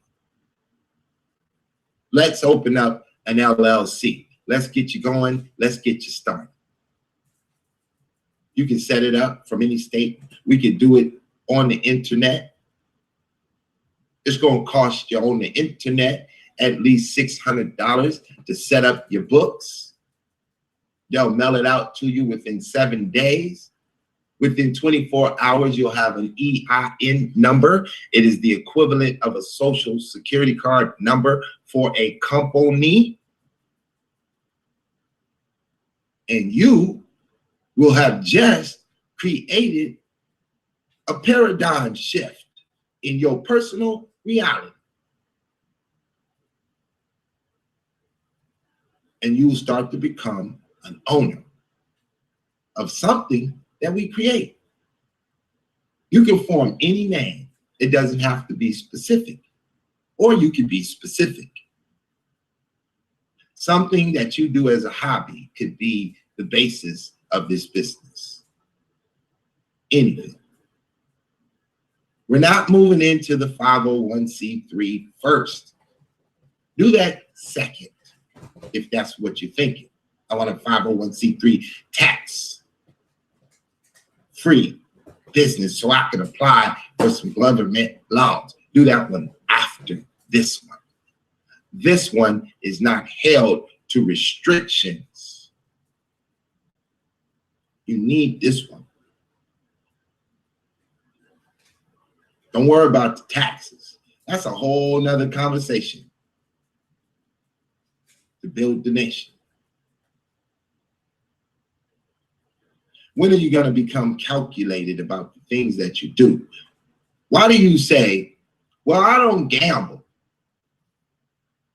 but you bought a house and then all of a sudden your house went under? Was that a gamble? You bought a car, then you couldn't afford the note, and your car went into default. Then the white man pulled up with a black man or a Mexican or some can that he sent to come get that from you with a flatbed in the middle of the night. Was that a gamble? Did you take a risk? Oh, you're a gambler by default that you got to get out here in this world. What does the STEM stand for? Those are your basic instructions to rearranging your slave-like mentality into the ownership status. That's what the STEM is. There are 4 basic sectors that you need to master, among other sectors you need to add. You need to understand the science in business building. You need to create a technical mind to approach it.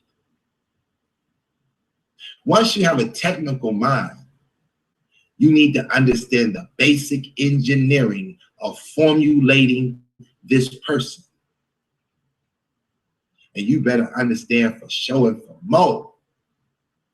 And it is all connected to mathematics.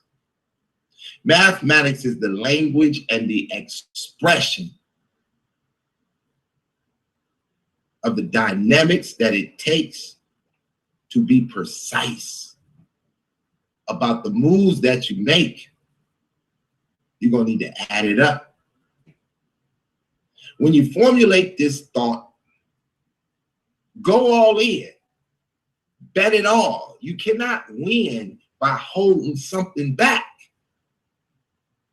Every inch and ounce of energy you got, you better bet it all. Once you have calculated your risk. Takers, they're not giving away freedom. You got to take it. They weren't giving away slavery. They had to take you. You want to get back? You got to take back what you already had.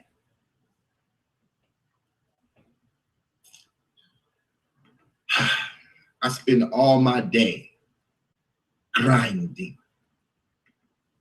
Grinding, technically, formulating brands.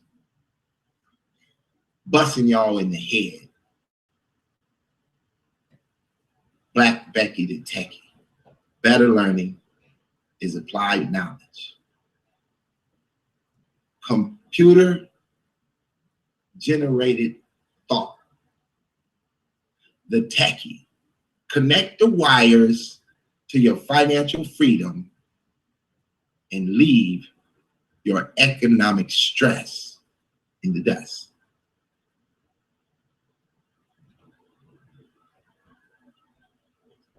If you contact me today to build a brand, email me 99lightyears.com. You know what it is. Tell me what you're working with. Tell me what you're trying to do. I'll make no guarantees, but I'll work with you.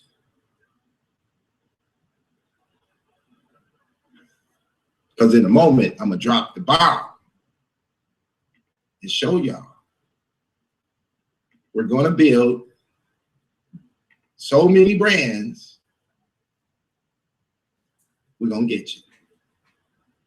Here's a fighter for the cause, the beautiful, great Negroologist. We're just getting her flowing. Her pistons pumping. She has jumped off the mountain and she has become born to fly. She has taken the leap as a calculated risk taker. Once you leap, it's on. You got to learn to swim. We need equipment and your participation.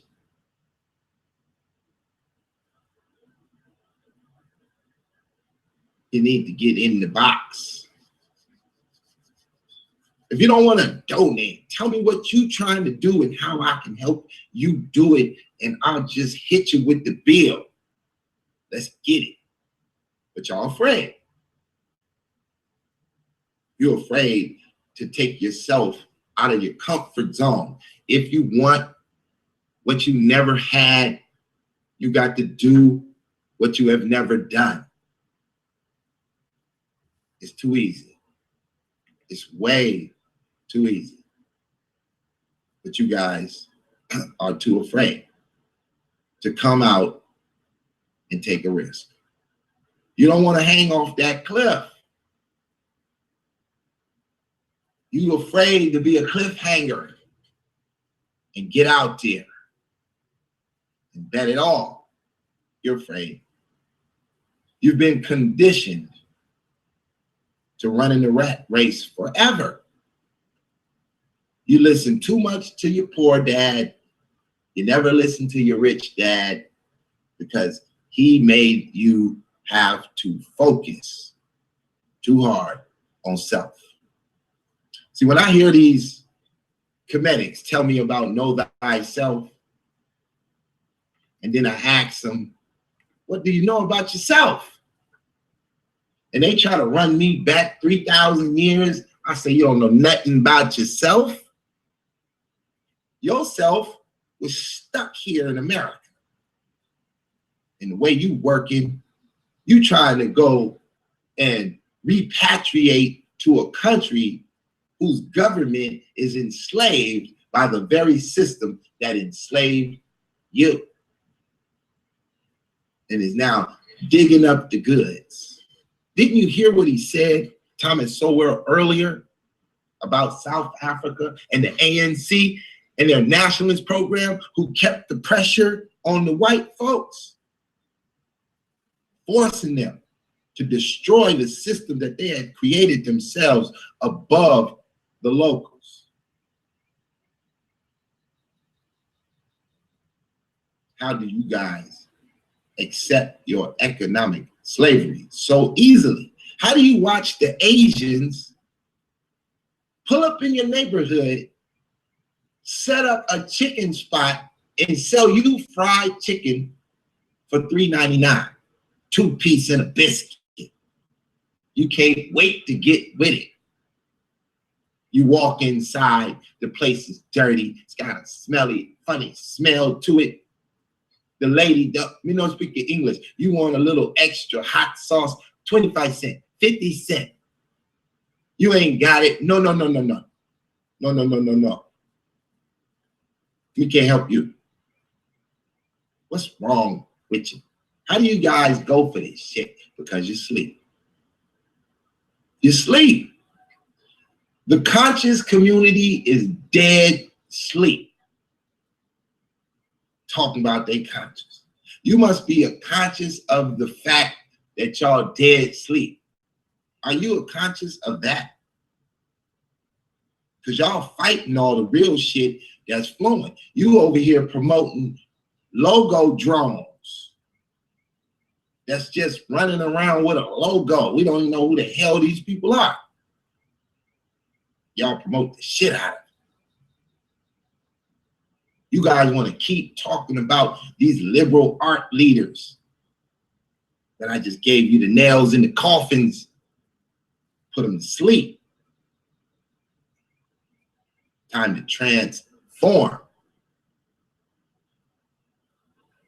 Yeah, I'm moving away from the bullshit and I'm gonna start getting down to the heavy shit and I'm gonna start bringing it out. Entertainment time is over today. We get straight to the business.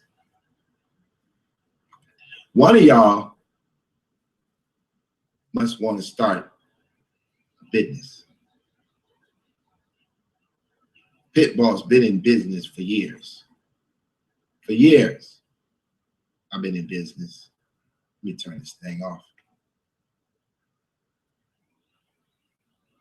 Whether the business is bomb, struggling, balling, I'm still in business.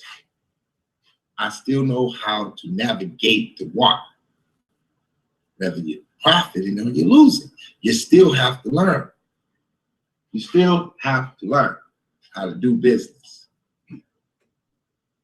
You got to go in there and learn how to close the deal. I meet these guys all day. They do business. And then, once they get the business going, they don't come back and share how to get out the rat race. You can't call them up, talk to them for 3 hours. You can't do that. You stuck with trying to develop yourself from a part-time job. Then you go down here and you give them, you take their loans and you go take their courses And in 25 years study, you ain't moved nowhere. You haven't took back your neighborhood yet. They bought all the land where you live and built all the businesses, and all you can do is rent a little spot from them because you're afraid to come out your comfort zone. You will do better out the country with the same job you got now. You'll live better, have more money, and be less stressed, but you're afraid to leave. That's where we stuck. We're afraid to get out that comfort zone. Well, it's difficult. It's difficult to do what I'm doing when the entire conscious community, they hate it so much because Pit Boss won't play fair. He won't play fair with us. I can't play fair. I got to bet it all because the game is played for bread and meat. If I don't win, then I don't eat. Don't you understand what I'm trying to tell you? You want freedom? Only way to get freedom is take it. They are not giving freedom away at the colleges. There'll be no PhD to freedom. Oh, no, no, no. The A students work for the C students, and the B students work for the government. That's all you can go to college and get. That right there. The D students fill up the jail cells, and the F students died before the age of 25. It's a sad, sad story. I don't know what y'all gonna do. Y'all not gonna support me. Y'all not gonna hit that box. You're not gonna go set up your LLC. I don't know what you're gonna do. But I'm telling you like this, it ain't gonna be long before all you get out of Pit Boss is an upload. I'm just gonna upload information, and I ain't answering no questions, and I ain't remarking to no comments, and y'all can hate us, but you can't stop this information that I'm gonna drop on that ass. Oh, no, no, no. You won't be able to stop it. So just hold on and be strong. Because when it's on, it's on. The freedom we look for is the freedom to be ourselves without laws and regret. If you look at your life, most of what you do is just to please others. Most of what you do is just for acknowledgement and attention. Somehow this is what freedom has become. But we are not free. We feel freedom. We see freedom. We live in freedom. Our freedom is as close as the air that we breathe, yet we seem to never catch our breath. Be impeccable with your word. Always say what you mean and mean what you say. Don't take anything personal. Anything that someone may do to you is only a projection of themselves. Don't make assumptions. Always have the courage to ask for clarity. Always do your best under any and every circumstance. Always do your best. Now, I can't just leave you right there. Because y'all be forgetting. Y'all forget how deep the rabbit hole go. You know we got to hit you with them 4 agreements. Why do I play that over and over and over? Because it transforms. It transforms. Y'all don't want to be transformed. But you're going to have to be transformed. Because you can't stay where you at. You can't sit there forever just sticking to the script like you're doing. It's just not the way to roll. I know y'all forgot. Pit Boss, do this. I do this, son. That's right.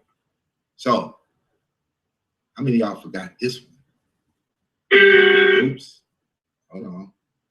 Be strong. When it's on, it's on. Yeah, I made this little clip a while back. None of y'all watched it. So y'all gonna watch it now. I'm just gonna play the opener on there. I might play the whole damn thing, give you some of this entertainment value that y'all be searching for with the pit bulls. Betting it on, taking calculated risk, washing it up with the Zoom we call pit, digital beyond definition, resurrecting divine minds, cracking open the code and the facts we shall find, assessing our assets. You got some business ideas? Optimal, life chances, sustainable, life needs, beyond the comprehension of pseudo-conscious misfits. Masterminds in this movement, there's been a paradigm shift. Betting it all, calculated risk takers at all costs. Conversations rock nation with the digital pit boss.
Is that all right?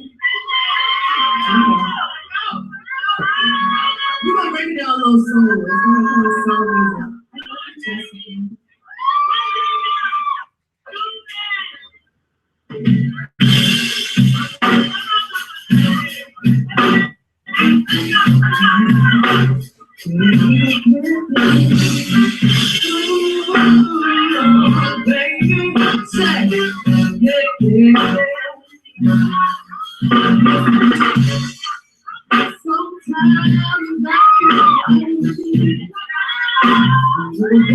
It's gonna come slow.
Welcome to the show.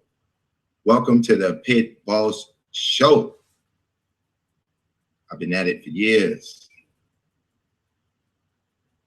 I got 100, 200, 300 people that I dealt with, businesses I built with, brands I have branded, artists, so many. I can't even name them all.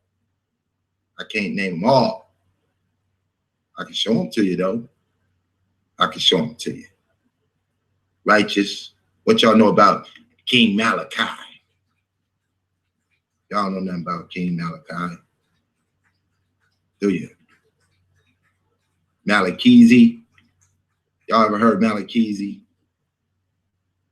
Couple of poets, and you know it. Let's go through some videos. Oops. YouTube, what's up? Salute, you know what's happening. It's King Malachi in the building. Yo, I got legendary Biz in the building, one of the pillars of Atlanta, you know what I'm saying, from his whole spoken word scene and all of that. Him cocktails for years, been putting it down. He's doing his own thing now, playing instruments. I got legend in the building, R&B, Sugar in the building, 7 in this thing, you know what I'm saying? These all my partners, these folk are hustling out here. I get it in with, man, tell me what you doing right now, man. Doing some of everything. Got the Upright Lions and the Biz project coming out real soon already. Main music, acid gospel, the burning truth, baby. Sometimes the truth burns, and we're burning them up on this one. Catch me Team Abyss or Coach Abyss. Google that, you're gonna find me. Whether I'm on Instagram, Twitter, Facebook, you name it. Word up. What's up? This is your boy Seven. My mother named me Isaac III, so that's what we're gonna roll by. I'm sitting here next to legends, King Malachi, Abyss. Or rather, should I say Team Abyss, because we got a team of motherfuckers here in the city. Just get ready to take over. So listen, just get ready for the ladies only concert. I said, let ladies hear a little something, man. Get the ladies hear a little something, man. You know, I mean, disrespectful. Just give them a straight, man. Not no mistake 100, man. You know what I'm about? Looking back on my years, there's a shit, hey. And I told myself time and time again, this time I'm gonna win. But I love the fight. It ain't right. I guess I'm losing that game. But it takes a fool to lose twice better than that. Start over again. Y'all see it? I think I better let it go. Stop. I already told y'all. You know what I'm saying? Let me hear some of that thing. Spit that at the folk, man. Got that fire. Born on the cusp between Leo and the Virgin, spirit intact, I'm just working on my person. The blue and French quarter, sipped on some bourbon, trying to cut it out, but it's hard to find a surgeon. Critics say I take the gift with the curses, so I hustle with emphasis until it's curtains.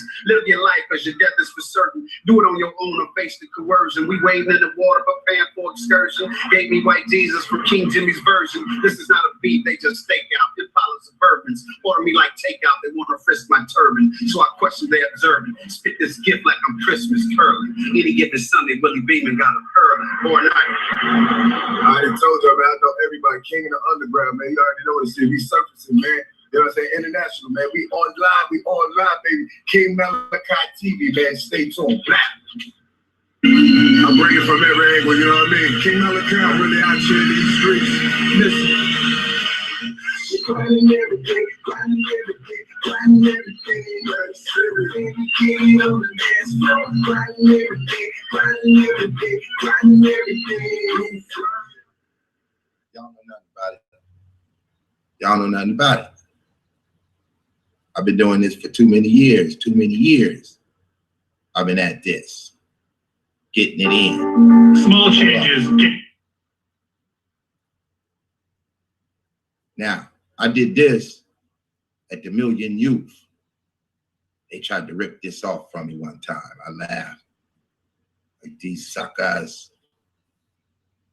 What you know about this?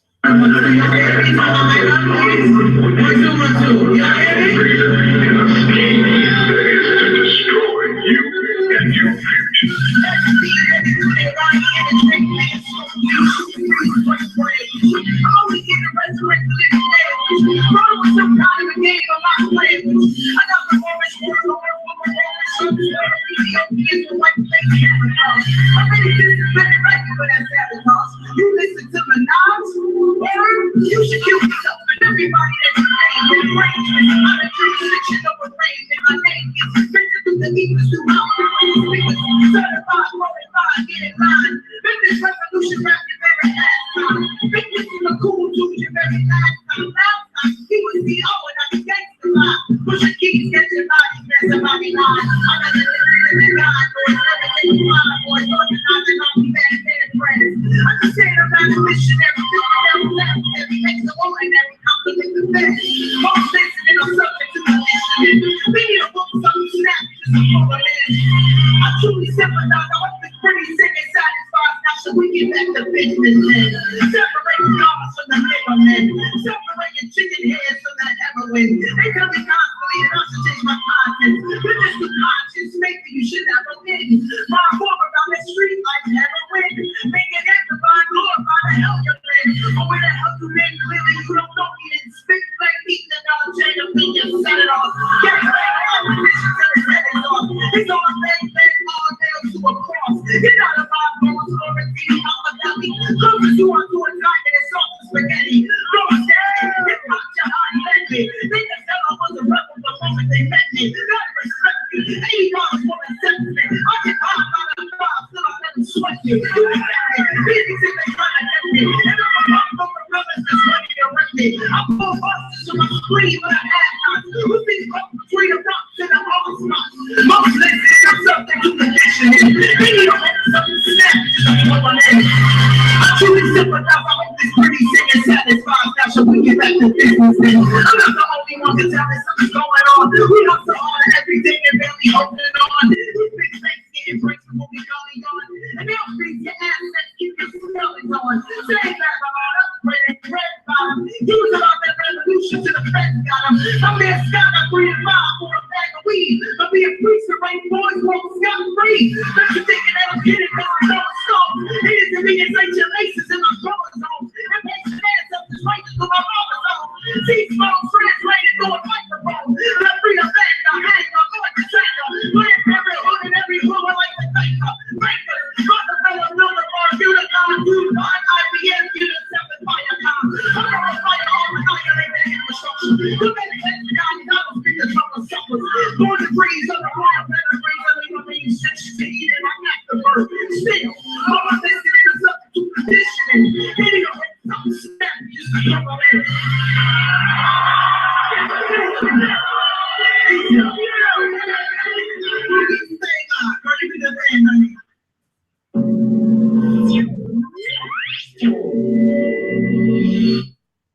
DPB still at this shit. Stay rhyming in the game just to continue this shit. I've been doing this shit for so long, going hard in the paint. Hold on. We ain't ready to bring y'all that yet. We're gonna deal with these faces. This is just to show you how many faces in both places Pitt Boston been through, doing what I do. The doctor first said, hold on, gotta get through the commercial.